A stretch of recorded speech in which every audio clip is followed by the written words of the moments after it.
السلام علیکم ورحمۃ اللہ وبرکاتہ۔ الحمدللہ رب العالمین الرحمن الرحیم والصلاة والسلام علی رسول الکریم وعلی آلہ واصحابہ اجمعین، اما بعد، اعوذ باللہ من الشیطان الرجیم، بسم اللہ الرحمن الرحیم۔ وَلْتَكُنْ مِنْكُمْ أُمَّةٌ يَدْعُونَ إِلَى الْخَيْرِ وَيَأْمُرُونَ بِالْمَعْرُوفِ وَيَنْهَوْنَ عَنِ الْمُنْكَرِ وَأُولَئِكَ هُمُ الْمُفْلِحُونَ۔ كُنْتُمْ خَيْرَ أُمَّةٍ أُخْرِجَتْ لِلنَّاسِ تَأْمُرُونَ بِالْمَعْرُوفِ وَتَنْهَوْنَ عَنِ الْمُنْكَرِ وَتُؤْمِنُونَ بِاللَّهِ۔ ادعو الی سبیل ربک بالحکمۃ والموعظۃ الحسنۃ وجادلہم باللتی ہی احسن وکذالک جعلناکم امۃ وسطا لتکونوا شہداء علی الناس ویکون الرسول علیکم شہیدا۔ شرع لکم من الدین ما وصی بہ نوحا والذی اوحینا الیک وما وصینا بہ ابراہیم وموسیٰ وعیسیٰ ان اقیموا الدین ولا تتفرقوا فیہ۔ صدق اللہ العلی العظیم۔ رب اشرح لی صدری ویسر لی امری واحلل عقدۃ من لسانی یفقہوا قولی۔ ربی زدنی علما۔ محترم بزرگوں، دوستوں، نوجوانوں، الحمدللہ ابھی کل ہی ہم نے عید الفطر منایا، اور اس سے پہلے الحمدللہ رمضان کے روزے پورے کیے۔ ہم جانتے ہیں کہ دین اسلام کے 5 ارکان ہیں: توحید، نماز، روزہ، زکوٰۃ اور حج۔ ہر ایک کا ایک مقصد ہے، اور اللہ سبحانہ و تعالیٰ نے اس کائنات کے اندر کوئی چیز بے مقصد پیدا نہیں کی۔ ہر چیز کو اللہ تعالیٰ نے با مقصد پیدا کیا۔ اور ہم یہ بھی دیکھتے ہیں کہ جو چیزیں ہم استعمال کرتے ہیں وہ بھی ایک مقصد کے تحت ہوتا ہے۔ اگر یہ لائٹ دینا بند کرے تو ہم اسے دوسری لائٹ لے آتے ہیں۔ فین اگر ہم یہ ہوا دینا بند کرے تو ہم دوسرا فین لے آتے ہیں۔ اے سی اگر کام نہ کرے تو ریپیئر کرتے ہیں، یا نہیں تو پھر اسے ریپلیس کرتے ہیں۔ ہر ایک کا اپنا دائرۂ کام ہے۔ کائنات کے اندر بھی اللہ سبحانہ و تعالیٰ نے جو چیزیں پیدا کی ہیں ان تمام کا بھی ایک مقصد ہے۔ سورج اپنے مقصد کے لحاظ سے اپنے مدار میں کام کرتا چلا جا رہا ہے۔ زمین سورج کے اطراف گھوم رہی ہے، نہ اس کی رفتار میں کمی آتی، نہ اس کی رفتار میں تیزی آتی ہے۔ کون سے ایسی چیز ہے جو ان چیزوں کو متحرک رکھتی ہے، موشن میں رکھتی ہے؟ یہ اللہ سبحانہ و تعالیٰ کی قدرت ہے۔ تو اللہ تعالیٰ نے ایسے ہی یہ چیزیں جو ہم پر فرض کی ہیں، یہ ارکان جو ہم کو دیے ہیں، اس کا بھی ایک مقصد ہے۔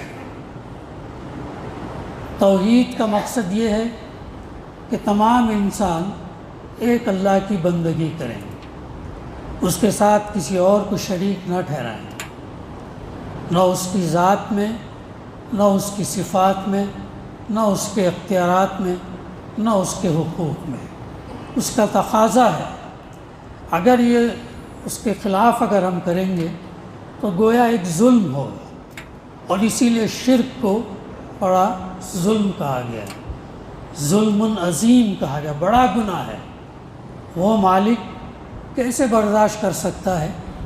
وہ جس نے تمام چیزوں کو پیدا کیا، وہ جسے تمام چیزوں کو رزق دیتا ہے، وہ جس کی زمین اور اس کرۂ ارض کی چیزوں کو انسان استعمال کرتا، وہ کیسے اس اللہ کو چھوڑ کر کسی اور کی پرستش یا کسی اور کو اس کے ساتھ شریک ٹھہرائے؟ وہ پسند نہیں کرتا۔ اسی طریقے سے نماز ہے، نماز کا بھی ایک مقصد ہے۔ نماز کا مقصد ہم یہ دیکھتے ہیں کہ انسان جیسے ہی کوئی دائرۂ اسلام کے اندر آتا ہے، لا الہ الا اللہ پڑھنے کے بعد پہلی چیز جو اس پر فرض ہوتی ہے وہ ہے نماز۔ نماز ایمان کا عملی مظہر ہے۔ ایمان ہے تو ثابت کرنے کے لیے ضروری ہے کہ وہ نماز پڑھے۔ اگر نماز نہیں پڑھتا تو گویا کہ پھر ایمان کا جو دعویٰ کر رہا ہے وہ غلط ہے۔ اور ایمان اور یہ نماز ایسی چیز ہے جو یہ بتاتی ہے کہ ہم اللہ کو مانتے ہیں۔ شیطان جو ہمارے ساتھ لگا ہوا ہے اس کو ٹھکرا کر ہم اللہ کی عبادت، اللہ پر ایمان رکھنے کا عملی دعویٰ ہم پیش کرتے ہیں نماز کے ذریعے سے۔ متعدد فائدے ہیں نماز کے۔ قرآن مجید میں جیسا فرمایا ان الصلاۃ تنہی عن الفحشاء والمنکر، بے شک نماز جو وہ چیز ہے جو انسان کو برائی اور بدی سے روکتی ہے۔ اگر ہم نماز پابندی سے پڑھتے ہیں تو اس کا مطلب یہ ہے، اور یہ ہونا بھی چاہیے، کہ ہم بدی اور فحاشی سے اور برائی سے رکیں۔ اگر ہم نماز پڑھنے کے باوجود اگر برائی میں، بدی میں، فحاشی میں، گناہ میں اگر ملوث ہوتے ہیں تو اس کا مطلب یہ ہے کہ جو ہم نماز پڑھ رہے ہیں نماز نہیں پڑھ رہے ہیں، بلکہ ایک عملی ایکسرسائز ہے۔ تو نماز ہم کو یہ شعور پیدا کراتی ہے کہ ہم برائیوں سے بچیں، بدی سے بچیں، گناہ سے بچیں۔ یہ کیسے ممکن ہو کہ ایک شخص نماز بھی پڑھتا ہو، پھر وہی شخص جھوٹ بھی بولتا ہو، گناہ بھی کرتا ہو، بدکاری کے کام بھی کرتا ہو، دھوکہ دیتا ہو، معاملات میں گڑبڑ کرتا ہو؟ یہ کیسے ممکن ہے؟ یہ ممکن ہو نہیں سکتا۔ اگر ہے تو پھر اس کا مطلب یہ ہے کہ ہماری نمازوں کے اندر کوتاہی ہے، ہم شعوری طور پر نماز ادا نہیں کر رہے، بلکہ رسماً ہم ادا کر رہے ہیں، جا رہے ہیں، آ رہے ہیں۔ تو نماز کا جو مقصد ہے، نماز کے جو فائدے ہیں، اگر وہ ہم کو حاصل نہیں ہوتے تو اس کا مطلب یہ کہ ہماری نماز نہیں ہے۔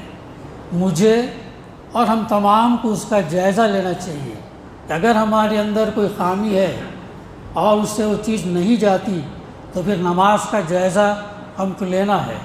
بار بار ہمارے سامنے بات آتی ہے نماز کی پابندی۔ ایک نماز اگر چھوڑیں گے تو کفر سے قریب ہو جاتا ہے۔ کفر کیا ہے؟ نافرمانی ہے، حق بات کو چھپانا ہے، انکار کرنا ہے، سرکشی کرنا ہے۔ تو اگر آپ نے نماز چھوڑی تو آپ گویا کفر سے قریب ہوئے، نافرمانی سے قریب ہوئے۔ اتنی بڑی اہم چیز اسلام کی بنیاد ہے، اسی لیے ان کو ارکان کہا گیا ہے۔ اس کی اتنی بڑی اہمیت ہے عزیز ساتھیوں۔ تو جو بھی ہو تو ہم شعوری طور پر اسلام میں داخل ہوں، کانشیسلی ہم اسلام کے اندر داخل ہوں۔ یہ نہیں کہ رسماً نہیں، سوچ سمجھ کے ہم اسلام کا عمل کریں، جو بھی عمل کریں۔ اور اسی طریقے سے روزے کا بھی مقصد ہے۔ یہ ہمارے سامنے رمضان سے پہلے، رمضان کے درمیان، خطبات جمعہ کے ذریعے سے، درس و تدریس کے ذریعے سے یہ بات بارہا ہمارے سامنے آئی ہے۔ وہ کیا ہے؟ اللہ تعالیٰ ایمان والوں سے مخاطب ہو کر فرمایا کہ اے لوگوں جو ایمان لائے ہو، ہم نے تم پر روزے فرض کیے ہیں جیسے کہ تم سے پہلے امتوں پر فرض کیے، شاید کہ تمہارے اندر تقویٰ ہے۔ تو روزے کا مقصد اللہ تعالیٰ نے کیا بتایا شاید کہ تمہارے اندر تقوی آئے۔ اب ہم نے 30 دن کے روزے رکھے، یہ 30 دن کے روزوں کے درمیان بہت ساری چیزوں کی پابندی ہم نے الحمدللہ کی، نمازوں کی پابندی، تلاوت کی پابندی، تہجد کی پابندی، روزے کے اندر بہت ساری چیزوں کا دھیان بھی ہم نے رکھا۔ اب یہ تمام چیزیں 30 دن تک رکھنے کے بعد اگر ہماری بقیہ زندگی کے اندر تقوی اگر نہیں آتا، تقوی یعنی پرہیزگاری، خوف خدا، جو عمل ہم کریں یہ سمجھ کر کریں کہ اللہ سبحانہ و تعالیٰ مجھے دیکھ رہا ہے اور مجھے اس عمل کا جواب دینا ہے، یہ اگر ہمارے اندر پیدا ہو جائے تو یہ ایک بہت بڑی کامیابی انشاءاللہ ہوگی، کہ انسان کے اندر ہر وقت یہ خوف موجود ہے کہ میں جو عمل کروں مجھے اللہ کے ہاں جواب دینا ہے اور مجھے اس کے بارے میں بتانا ہوگا۔ تو یہ رمضان کا روزے کا مقصد ہے۔ اگر یہ مقصد پورا نہ ہو، اور میں پہلے بھی بات ہمارے سامنے آ چکی ہے، اللہ تعالیٰ نے اس کے اندر لعلکم کہا، اس شاید کہ تمہارے اندر آ جائے۔ شاید کیوں؟ وہ اسی لیے کہ اللہ سبحانہ و تعالیٰ ہی وہ ہے جو ہماری عبادات کے اندر، ہمارے عمل کے اندر تاثیر پیدا کرتا ہے۔ اگر ہماری عبادات اور عمل کے اندر تاثیر نہ ہو تو پھر تقوی نہیں آئے گا۔ دوسری چیز، تقوی یہ نہیں ہے کہ بٹن دبایا لائٹ چالو ہو گئی، فین چالو ہو گیا، ایسا نہیں ہے، بلکہ یہ تدریج عمل ہے، یہ مسلسل کرنے والا عمل ہے، اور یہ 30 دن ہم سے مسلسل اس لیے کروایا جاتا تاکہ ہمارے اندر یہ چیز آ جائے۔ اگر یہ 30 دن مسلسل کرنے کے باوجود اگر ہمارے اندر وہ چیز آتی ہے، کم آتی ہے، جو بھی جیسا بھی، تو وہ جو ہے ٹھیک ہے۔ اگر نہیں آتی، تقوی اگر ہمارے اندر پیدا نہیں ہوتا، تو پھر گویا ہمیں 30 دن کے روزے رکھنے سے کوئی چیز حاصل نہیں ہوتی۔ تو یہ رمضان کا روزوں کا بڑا مقصد ہے جو ہم پر فرض کیے گئے تھے، اور ہم نے الحمدللہ ابھی 30 دن کے روزے رکھے۔ تو میں اور ہم تمام اپنا جائزہ لینا چاہیے کہ آیا اس رمضان کے مہینے سے ہمارے اندر کچھ تبدیلی آئی یا نہیں، خوف خدا پیدا ہمارے اندر زیادہ ہو رہا نہیں ہو رہا، جو عمل ہم کرتے ہیں اللہ کو سامنے حاضر اور ناظر سمجھ کر کرتے ہیں یا ایسے ہی کرتے ہیں۔ یہ ایک بڑا مقصد ہے جو روزے ہم پر فرض کیے گئے تھے، اور ابھی ہم نے اس کو کمپلیٹ کیا۔ پھر اس کے بعد آپ دیکھیں زکوٰۃ بھی کیا ہے؟ سورہ عادیات میں اللہ تعالیٰ مختلف مقامات پر اللہ تعالیٰ یہ فرماتا ہے کہ انسان جو ہے مال سے بہت شدید محبت میں گرفتار ہے۔ پھر اللہ تعالیٰ وہ بات بھی ہمارے سامنے بارہا آتی رہتی ہے کہ اللہ تعالیٰ فرماتا ہے کہ جو مال ہم نے تم کو دیا، تم نے کمایا نہیں، بلکہ اللہ نے جو ہم کو مال دیا اس میں سے ہم سے مطالبہ کرتا ہے کہ وہ مال اللہ کی راہ میں خرچ کریں۔ اللہ کا دیا ہوا مال ہے، نہ میرے علم کی، نہ میرے صلاحیت کی، نہ میرے ذہانت کی، بلکہ اس کے علم اور حکمت کی بنیاد پر اللہ سبحانہ و تعالیٰ نے پوری دنیا کے اندر مال کی تقسیم کی ہے، اور اس مال کے اندر سے اللہ تعالیٰ مطالبہ کرتا ہے کہ تم اللہ کی راہ میں خرچ کرو، منیمم 2.5%، اور پھر میکسیمم آپ جتنا چاہے اتنا کر سکتے۔ کن لوگوں کے لیے زکوٰۃ کا مقصد کیا ہے؟ زکوٰۃ کا مقصد یہ ہے کہ آپ کا مال پاک ہو۔ زکوٰۃ کا مقصد یہ ہے اس مال خرچ کرنے سے آپ کے نفس کی پاکی ہو۔ زکوٰۃ کا مقصد یہ ہے کہ مال خرچ کرنے سے آپ کو مال سے محبت نہ ہو، بلکہ آپ اس مال کو اللہ کے راستے میں لٹانے کے لیے تیار رہیں، کم سے کم منیمم، اور زیادہ سے زیادہ جتنا مال ہم اس کے راستے میں خرچ کریں گے اتنا مال ہم آخرت کے دن وہاں پائیں گے۔ ایسا پہلے بھی بات آ چکی، عیسیٰ علیہ السلام اپنے حوارین سے، اپنے ماننے والوں سے، تم اس چیز سے محبت کرو، تمہارا دل ادھر لگا رہے گا جہاں جس چیز سے تم محبت کرتے ہو۔ اگر تم مال سے محبت کرتے ہو تو اس مال کو تم آخرت کے لیے رکھو، اگر آخرت کے لیے تم مال جمع کر کے رکھو گے تو تمہارا دل آخرت میں لگا رہے گا۔ اگر مال تم دنیا میں جمع کر کے رکھو گے تو تمہارا دل دنیا میں لگا رہے گا۔ یہ مجھے اور ہم تمام کو جو ہے یہ رہنمائی ملتی ہے۔ اسی طریقے سے حج کا بھی ہم دیکھتے ہیں، اس کا بھی فائدہ ہے، عالمی فائدہ ہے، عالمی بھائی چارگی دیکھتے ہیں، ہم مساوات دیکھتے ہیں۔ ہر ایک جو ہے اللہ کی پکار پر اللہ کا مہمان بن کر حج کے لیے جاتا ہے، عمرہ کے لیے جاتا ہے۔ تو عزیز ساتھیوں، بات ہمارے سامنے یہ آئی کہ اللہ سبحانہ و تعالیٰ نے اس دنیا کے اندر ہر چیز، ہر شے جو بھی بنائی با مقصد بنائی، یہاں تک کہ موذی جانور جو نقصان پہنچاتا ہے وہ بھی اللہ تعالیٰ نے ایک مقصد کے لیے بنایا۔ کوئی چیز اللہ تعالیٰ نے بے مقصد نہیں بنائی۔ جب اللہ تعالیٰ نے ان تمام چیزوں کو ایک مقصد کے لیے بنایا، اب یہ امت کا کیا مقصد ہے؟ یہ امت کو اللہ سبحانہ و تعالیٰ نے کس مقصد کے لیے پیدا کیا؟ اسی کے آیات میں نے آپ کے سامنے تلاوت کی، بارہا اس کا تذکرہ ہمارے سامنے آتا ہے۔ اللہ تعالیٰ متعدد مقامات پر 5 مقامات کا میں نے تذکرہ آپ کے سامنے کیا، جس میں اللہ سبحانہ و تعالیٰ امت مسلمہ کا نصب العین بیان کرتا ہے۔ یہ امت کو ہم نے کیوں بھیجا دنیا کے اندر؟ یہ امت مسلمہ کی ذمہ داری کیا ہے؟ فرمایا گیا وَلْتَكُمْ مِنْكُمْ أُمَّةٌ يَدْعُونَ إِلَى الْخَيْرِ وَيَأْمُرُونَ بِالْمَعْرُوفِ وَيَنْهَوْنَ عَنِ الْمُنْكَرِ۔ تم کو ایک ایسی امت ہونا چاہیے جو خیر کی طرف دعوت دے، معروف کا حکم دیتے ہوں، منکرات سے روکتے ہوں، اور اللہ تعالیٰ ان لوگوں کے بارے میں فرماتا کہ یہی لوگ فلاح پانے والے ہیں۔ تو ہمارا وجود بھی با مقصد ہے۔ ہم ایسے ہی ٹائم پاس کرنے کے لیے یا ایسے ہی کچھ کما کے دھما کے جانے کے لیے نہیں، بلکہ اس مقصد کے تحت ہمیں زندگی گزارنا ہے۔ اس مقصد کے تحت ہم کو زندگی گزارنا ہے، یعنی دعوت الی الخیر۔ ہمارا مقصد وجود خیر کی طرف دعوت دینا ہے۔ خیر کیا ہے؟ خیر ہر وہ چیز ہے جو ہر ایک کو پسند آئے، جو ہر ایک کو فائدہ مند بخشے، جو ہر ایک کے کام آئے۔ جب الخیر جب ہم اسے کہیں گے تو وہ جو ہے پھر قرآن مجید اور سنت کی طرف دعوت دینا، لوگوں کو قرآن کی طرف اور سنت کی طرف جو ہے وہ دعوت دینا، یہ اس کا ایک بڑا اہم مفہوم ہے۔ اور اس کے کئی اور مفہوم بھی ہو سکتے ہیں کہ یعنی وہ بھلائی کی طرف جس کی طرف انبیاء اور رسولوں نے اور آخری نبی اللہ کے رسول صلی اللہ علیہ وسلم نے بھی دعوت دی۔ تمام انبیاء کا جب ہم مطالعہ کریں، قرآن مجید 26 انبیاء کا تذکرہ کرتا ہے۔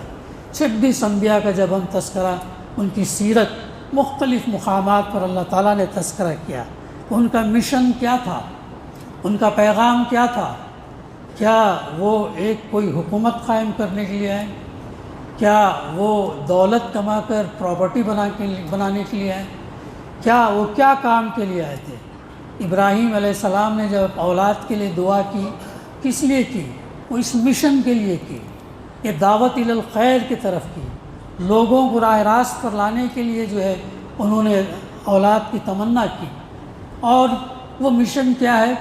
انسانیت کو اللہ کی غلامی، اطاعت، فرما برداری میں لائے، لوگوں کو اس کے لیے کوشش کرنا ہمارا کام ہے، تدبیر اختیار کرنا ہمارا کام ہے، نتیجہ اللہ کے ہاتھ میں ہے۔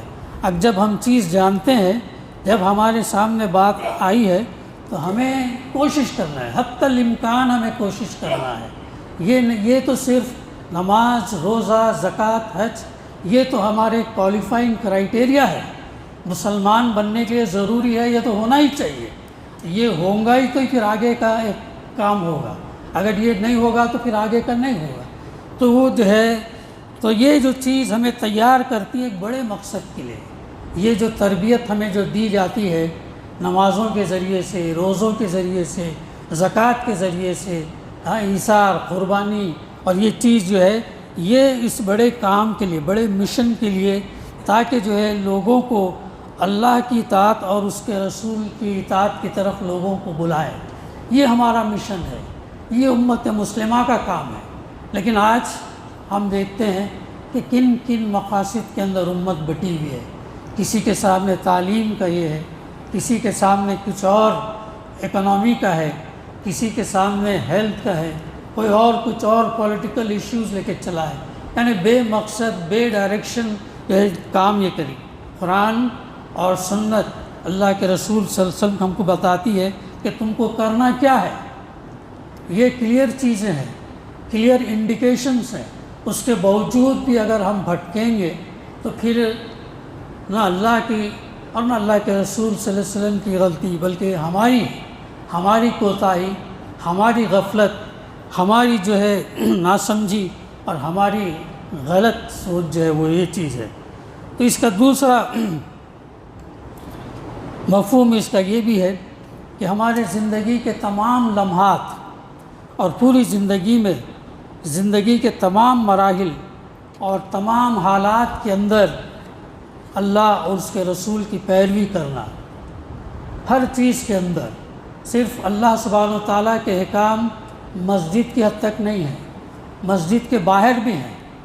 اللہ کے رسول صلی اللہ علیہ وسلم کی زندگی پوری اسوہ ہے، پیدائش سے لے کر موت تک ہر معاملے میں رہنمائی کرتی ہے، ہر معاملے میں رہنمائی کرتی ہے۔ آپ تجارت کریں تو کیسے کریں، آپ تعلیم حاصل کریں تو کیسے کریں، آپ جو ہے فیصلے کریں، قضا قائم کریں تو کیسے کریں، سب چیز کے بارے میں رہنمائی کرتی ہے۔ اس چیز کا عملی اظہار سماج کے اندر کرنا، سماج کے اندر نافذ کرنا امت مسلمہ کی ذمہ داری ہے۔ صرف ہم نماز روزے حد تک محدود نہ رہیں، بلکہ اس سے آگے نکلیں۔ میدان کے اندر جو چیزیں ہیں، میدان کے اندر جہاں نافذ کرنا ہے ان چیزوں کو نافذ کر کے بتائیں۔ ہر مسلمان ایک نمائندہ ہے، ایک ایمبیسڈر ہے، اسلام کا ایمبیسڈر ہے، قرآن مجید کا ایمبیسڈر ہونا چاہیے، رسول صلی اللہ علیہ وسلم کی اسوہ کا ایمبیسڈر ہونا چاہیے۔ یہ اور بات ہے کہ کتنا ہو لیکن ہونا چاہیے۔ ویسے ہم کو سماج کے اندر، معاشرے کے اندر ان تمام چیزوں کا نفاذ کرنے کی ہمیں کوشش کرنی چاہیے۔ اگر کوشش بھی اگر ہم نہیں کریں گے تو قیامت کے دن سوال ہوگا ہم سے۔ وہی ہمارا غیر مسلم بھائی بھی پوچھے گا کہ تمہارے پاس اللہ کی کتاب موجود تھی، تم نے ہمیں کیوں نہیں بتایا؟ تمہارے پاس اسلام تھا، تم جانتے تھے کہ اللہ ایک رسول اور ایک قرآن کو تم جانتے تھے، تم نے ہمیں کیوں نہیں بتایا؟ تو ہم وہاں کیا جواب دیں گے؟ یہ میں اور آپ جو ہم کو سوچنا چاہیے۔ اور اسی طریقے سے یہ نفاذ، دین کا نفاذ، دین مکمل حیات زندگی کا نام ہے، اور یہ چاہتا ہے کہ نفاذ، امپلیمنٹیشن چاہتا ہے، صرف پڑھنا پڑھانا سننا سنانا نہیں، بلکہ اس کا نفاذ کرنے کے لیے ایک اجتماعیت کی ضرورت ہوتی ہے۔ اس اجتماعیت کے ذریعے سے اسے امپلیمنٹ کریں۔ جیسے الحمدللہ کوشش جاری رہتی ہے، چھوٹے موٹے پیمانوں پر جو بھی ہے بہرحال وہ کرتے رہنا چاہیے۔ خدمت خلق کا کام ہو، اسلامی معاشی نظام کا کام ہو، بلا سودی سوسائٹیوں کا کام ہو، دارالقضا کا کام ہو۔ کیا ہے دارالقضا کا کام؟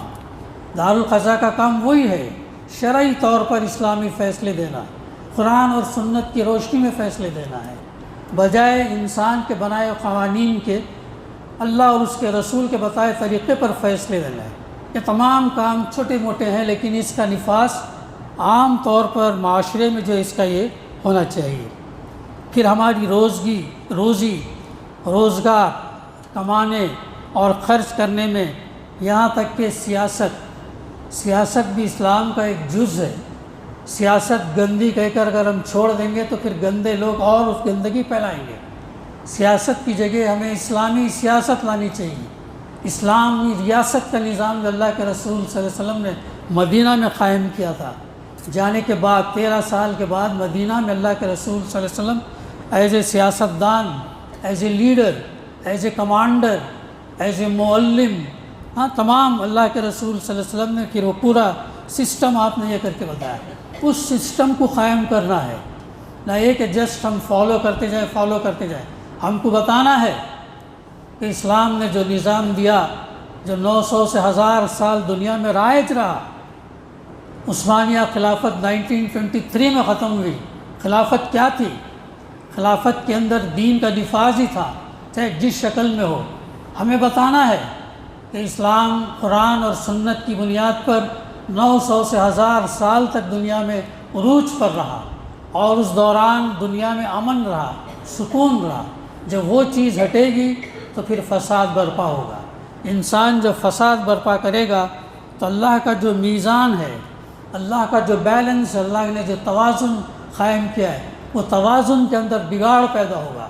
اس بگاڑ کو درست کرنا، اس کے اندر انصاف کو قائم کرنا، اس کے اندر عدل قائم کرنا امت مسلمہ کا کام ہے۔ ہم چھوڑ کر بیٹھ نہیں سکتے، ہم اپنے آپ کو صرف نماز روزے زکوٰۃ کے اندر مطمئن کر نہیں سکتے۔ ہم کو امت کو اٹھنا پڑے گا، گروہوں کو اٹھنا پڑے گا، اٹھ کر یہ کام بتانا پڑے گا، چاہے چیلنجز ہمارے سامنے جیسے بھی آئے، لیکن یہ کام کرنے کا ہوگا۔ اجتماعیت قائم کرنی پڑے گی، اور اس اجتماعیت کے ذریعے سے دین کے دفاع کے لیے ہمیں جدوجہد کرنی ہوگی۔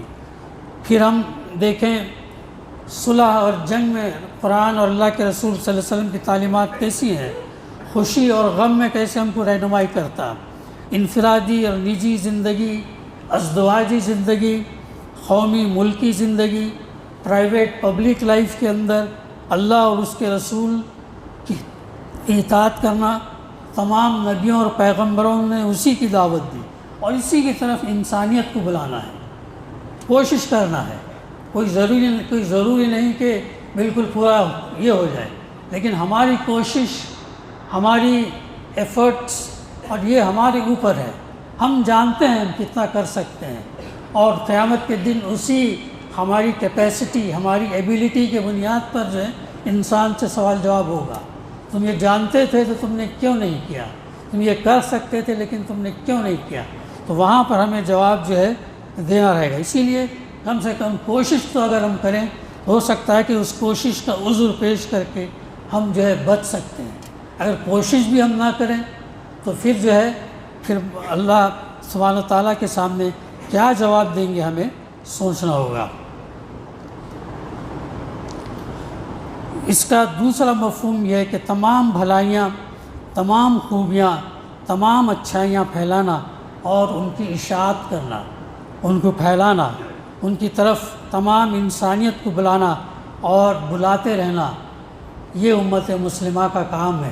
یہ امت مسلمہ جس کے لیے وجود میں لائی گئی، اگر اسے نہیں سمجھتی تو پھر ہماری کوتاہی ہے، ہماری غفلت ہے، ہماری جو ہے ناسمجھی ہے۔ تیسرا اس کا مفہوم یہ ہے کہ ہر وہ فکر، ہر قول، ہر عمل، ہر وہ طور طریقے جس کو اللہ اور اس کے رسول نے اچھا اور بھلا قرار دیا، وہ جو ہے خیر ہے، بھلائی ہے، بہتر ہے۔ اور ہم یہ دیکھتے ہیں اسی طریقے سے معروف کا حکم دینا۔ معروف کے معنی ہے جانی پہچانی بھلائیاں۔ یہ بھی دعوت الی الخیر سے جو ہے قریب قریب ملتا جلتا ہے، اور یہ اس کے اندر بھی وہ اچھائیوں کی طرف انسان کی جو فطرت ہے، اس کے مزاج اور طبیعت اور تاریخ انسانی نے جن چیزوں کو ہمیشہ پسند کیا ہے، اس کی طرف انسانیت کو جو ہے بلانا۔